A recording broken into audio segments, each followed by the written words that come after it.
আমি বিনয় পাল, বর্তমানে এলআইসিতে কর্মরত। আমি দীর্ঘদিনের ফিস্টুলা ভুগছিলাম।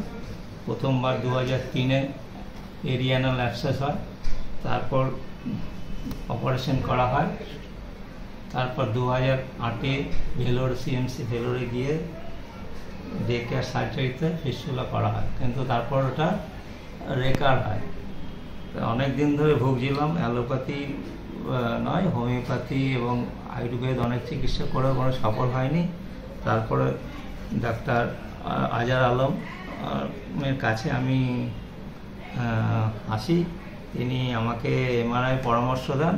তাতে জানা যায় যে আমার কমপ্লেক্স ফিস্টুলা আছে এবং তার আন্ডারে আমি আরজি স্টোন হসপিটালে অপারেশন করাই এবং আজ 1 মাস হলো আমি পুরোপুরি সম্পূর্ণ সুস্থ আছি। ডাক্তারের মতে আমি ভালো আছি এবং এর জন্য তার সহযোগী দয়াবাবু আমাকে অনেক সহযোগিতা করেছেন এবং তিনি যেভাবে বলেছেন আমি সেইভাবে ওনার সঙ্গে যোগাযোগ করেছি এবং ডাক্তারবাবু খুব ভালো, খুব অমায়িক লোক।